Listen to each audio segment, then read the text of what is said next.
Hi, my name is Ken, and welcome to Primitive Edge.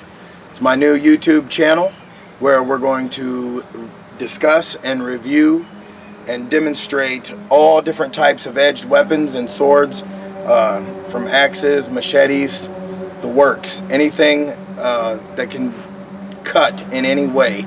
Throwing stars, knives, hatchets, you name it. Here in front of me, real quick, I wanted to go over just a few swords that we'll be demonstrating over the next month or so. I have all of the 9260 Chenis line, the through hardened spring steel. I don't have anything with a Haman here, only Foss Haman katanas and wakizashi. And up here I have the cold steel, several cold steel products, some of their Hano Chinese line like the Willow Leaf and the Gem Sword, Viking Sword, 1917 Saber, and the Gross Messer, which is a very powerful cutting sword and has proven to be ridiculous. Here we have some Koss Hanwei products. This isn't everything I own, but I just wanted to bring a few things out. Another oxtail or willow leaf, the Practical Gung Fu Sword by Hanwei. The Hanwei Dark Sentinel, which is kind of new. I haven't done a lot of cutting with it yet. Just a little bit of light cutting. The blade is somewhat thin, but it comes very sharp. It's very light, well balanced, and tons of fun, especially for a sword that's so cheap.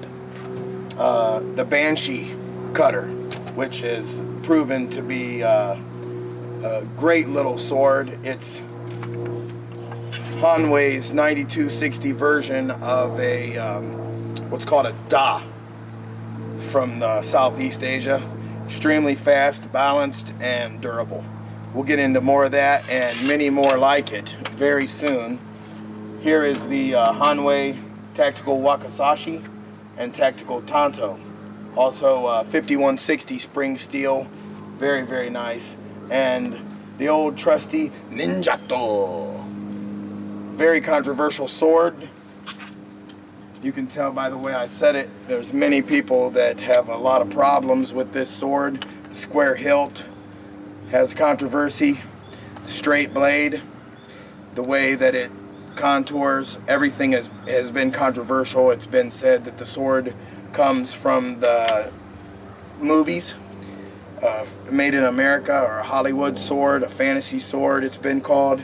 And at the same time you have a group arguing that this sword was pictured during the Edo period in Japan, and that it was actually something that an assassin had possibly used, or maybe it just existed.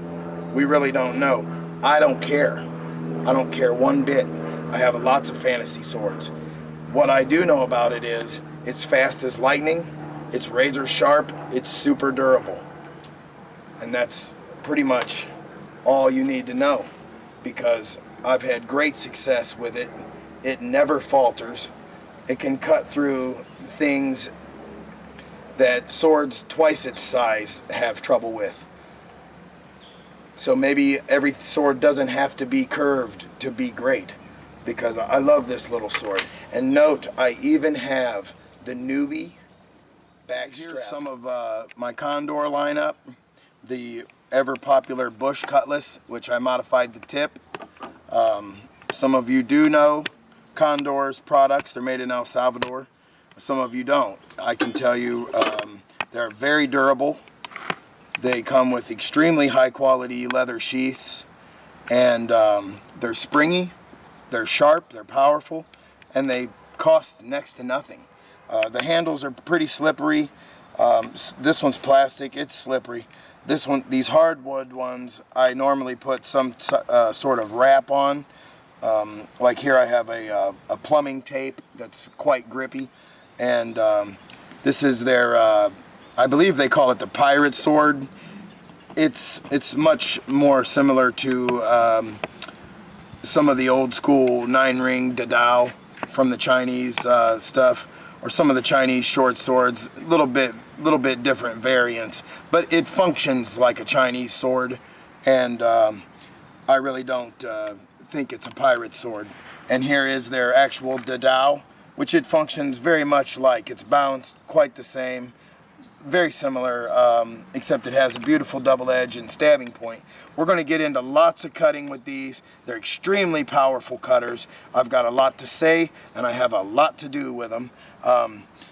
We'll get into it real soon. I have lots of videos that I'm going to be making. This is the Boom Sling. It's a tiny machete, or it's a large hunting knife, a bush knife, you know, chopping knife, and